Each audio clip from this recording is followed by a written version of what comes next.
Em 485 a.C., quando conquistada pelos babilônios, Israel era uma terra árida, onde os poucos camponeses que a habitavam davam duro para sobreviver. Esta era a terra que Deus havia prometido para Abraão, Isaque e Jacó, e aos seus descendentes para sempre. Toda a terra que você está vendo, darei a você, Abraão, e a sua descendência para sempre. A terra não poderá ser vendida definitivamente, porque ela é minha. O povo que orgulhosamente habitava a terra prometida foi dizimado, espalhado e levado à Babilônia, onde passou 70 anos, conforme predito por Jeremias. Toda esta terra se tornará uma ruína desolada, e vocês estarão sujeitos ao rei da Babilônia durante 70 anos. Muitos judeus haviam voltado a Jerusalém para reerguer o templo, mas o resto da cidade estava em ruínas, suas paredes derrubadas e portões queimados. Em meio à desolação, Deus inspirou o profeta Zacarias a proferir uma das profecias mais notáveis já registradas. Ela predizia o período bíblico conhecido como os últimos dias. Farei de Jerusalém uma taça que embriague todos os povos ao seu redor. Farei de Jerusalém uma pedra pesada para todas as nações. O cumprimento dessa profecia, após o admirável renascimento de Israel em 1948, é constatado pelo mundo todo. Exatamente como previsto na Bíblia, ao invés de Nova York, Berlim ou Moscou, a pequenina Jerusalém é o fardo maior dos países do mundo. O peso que ela tem é tal que o Conselho de Segurança das Nações Unidas dedicou quase 1/3 das suas deliberações a Israel, que representa apenas 1/1000 da população mundial.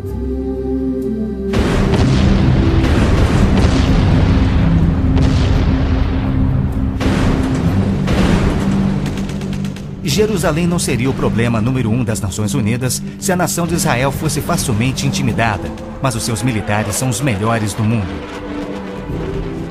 Naquele dia farei que os líderes de Judá sejam semelhantes a um braseiro. Eles consumirão todos os povos ao redor. O Senhor protegerá os que vivem em Jerusalém.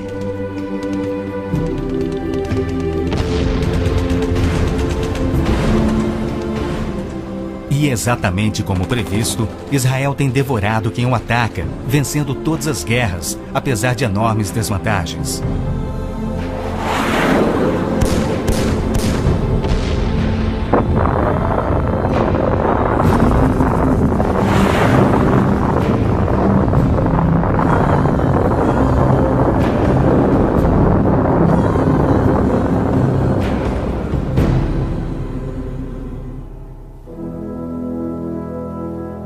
O anjo Gabriel revelou a Daniel que Jerusalém seria reconstruída e que após 483 anos viria o Messias. E que seu próprio povo, o povo de Israel, o rejeitaria e o crucificaria. Que a cidade e o templo ficariam outra vez em ruínas. E foi assim que aconteceu.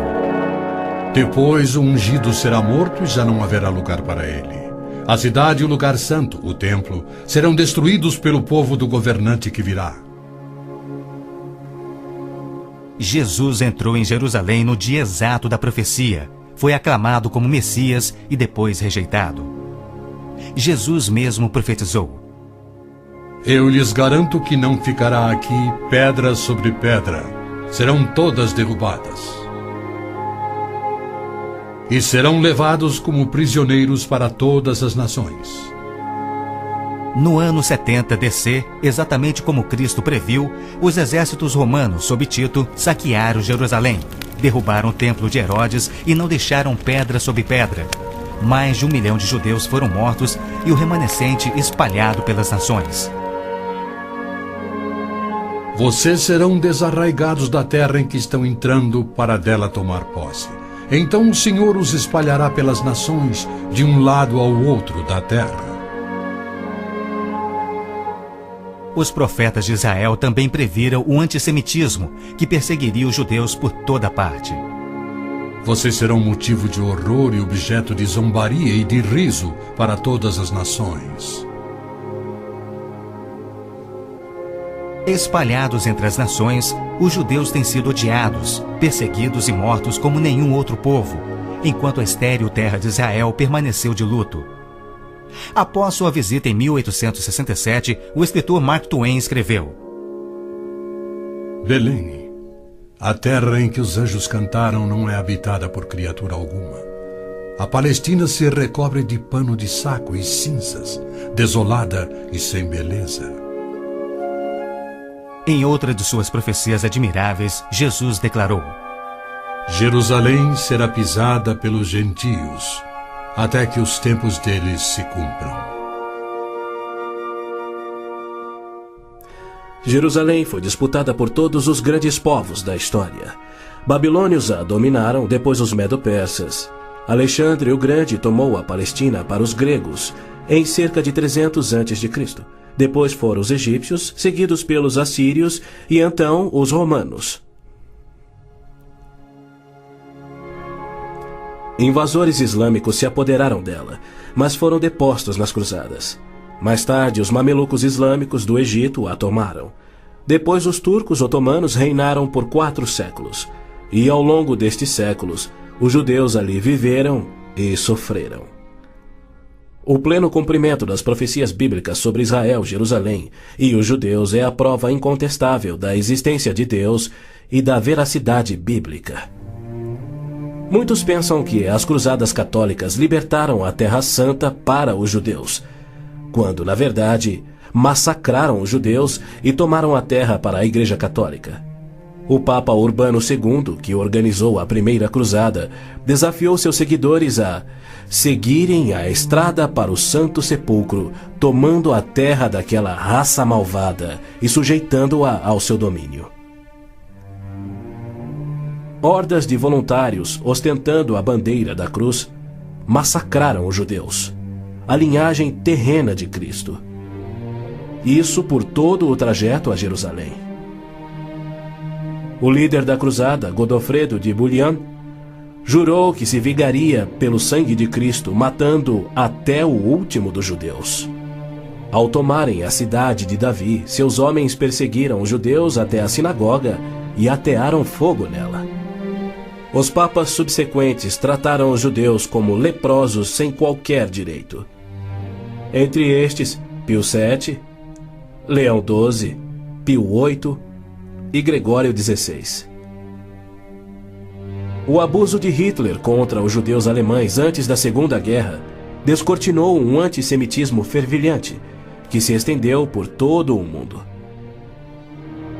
Ao navio transatlântico St. Louis, abarrotado com 1.100 refugiados judeus, foi negado acesso a todos os portos nas Américas do Sul, Central e do Norte. 700 destes tinham vistos de imigração para os Estados Unidos, porém o presidente Roosevelt os enviou de volta para morrerem nos fornos de Hitler. Até mesmo a Suíça rejeitou os judeus, devolvendo-os aos seus assassinos, e serviu como banqueira de Hitler, guardando para os nazistas bilhões de dólares em ouro e dinheiro roubado das vítimas judias. No final da Segunda Guerra, a promessa de Deus de retornar o seu povo à Terra Prometida parecia mais absurdamente ilógica do que nunca. 6 milhões de judeus perderam a vida no Holocausto de Hitler, um fato que muitos continuam a negar. Embora Adolf Eichmann relatou, enquanto prisioneiro, que o massacre dos judeus foi o maior de todos os crimes, a maior dança funesta da história da humanidade.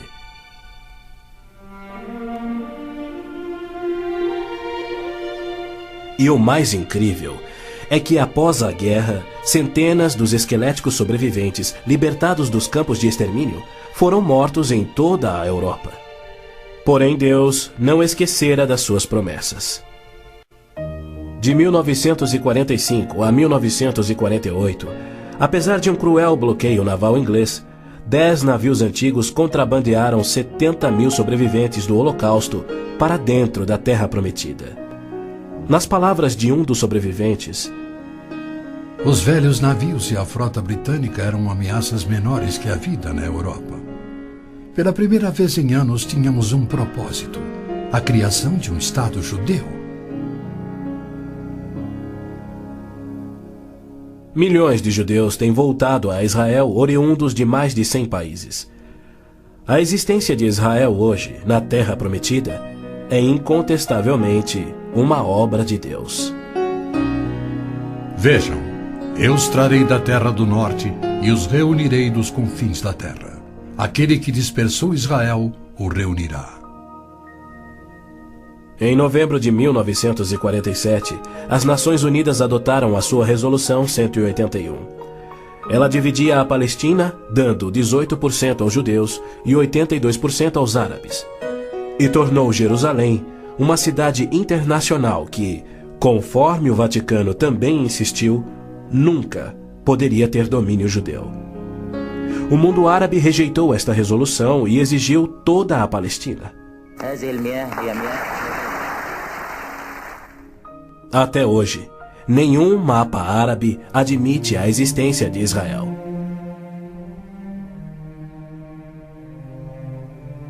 Em 14 de maio de 1948, Israel declarou sua independência.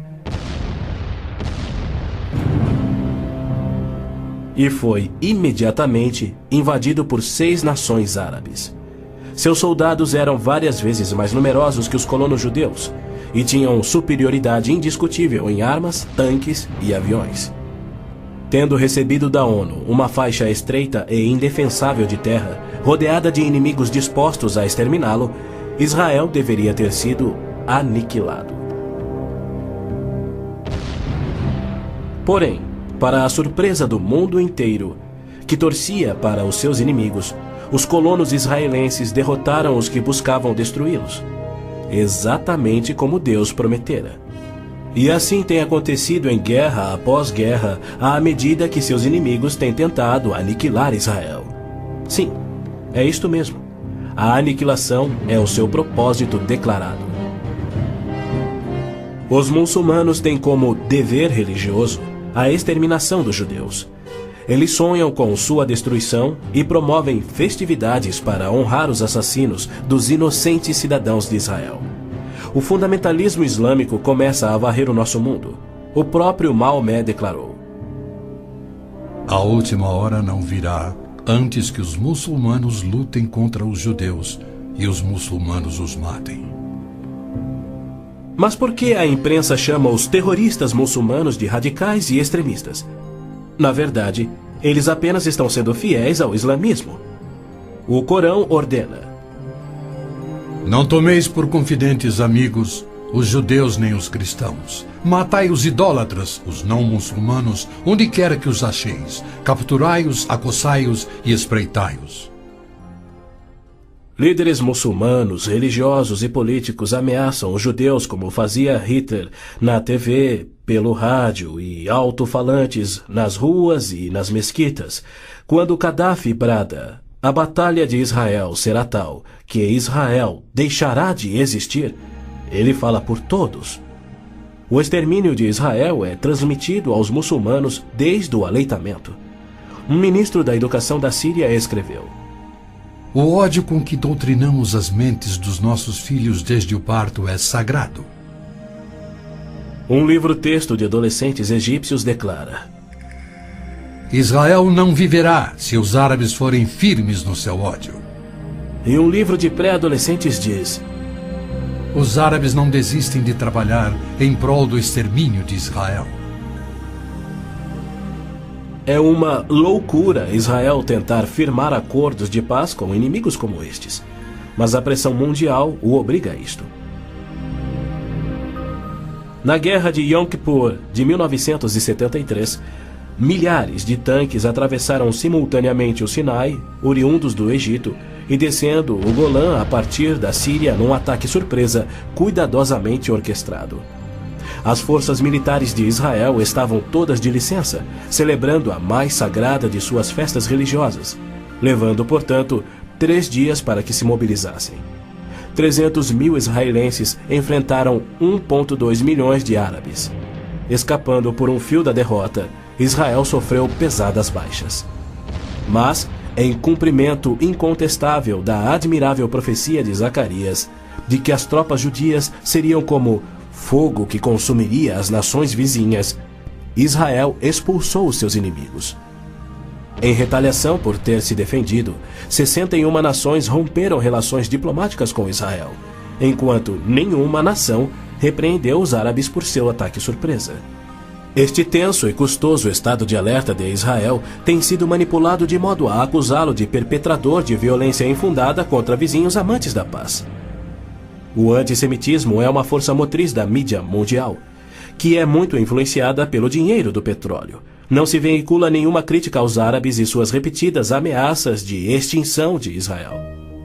Quando Israel deportou 400 terroristas do Hamas e do Jihad Islâmico por terem matado e mutilado centenas de seus civis, foi criticado pela mídia internacional e censurado pelas Nações Unidas. Mas quando o Kuwait deportou 300 mil palestinos, em sua maioria civis inocentes, a mídia fez pouco caso e as Nações Unidas ignoraram o fato. As Nações Unidas são flagrantemente pró-árabes e contra Israel. As chamadas Forças de Paz das Nações Unidas no Líbano abrigaram terroristas da OLP, ofereceram suas instalações para treinar terroristas, forneceram equipamento militar e auxiliaram as equipes de terroristas a caminho de atacarem Israel. Quando Israel se viu pressionado a ponto de invadir o sul do Líbano para expulsar a OLP, descobriu na área das Nações Unidas estoques suficientes de armamentos para sustentarem uma invasão de 1 milhão de homens. E a maioria, incrivelmente, era avançada demais para ser operada pela OLP e era obviamente destinada a uma invasão soviética. A ONU já condenou Israel mais de 370 vezes por ter se defendido, porém nunca condenou os terroristas ou os seus agressores. 2 anos após a Olimpíada de Munique, em que a OLP assassinou 11 atletas israelenses, Arafat, o seu líder, foi convidado para falar na Assembleia Geral da ONU. E foi recebido como herói, embora clamasse pela extinção de Israel. O então secretário-geral da ONU, Boutros Ghali, declarou: Os judeus devem abrir mão de sua condição de nação e do Estado de Israel para serem assimilados como uma comunidade do mundo árabe. O Domo da Rocha, no cume do Monte Moriá, está situado no coração de Jerusalém. Esta edificação de 141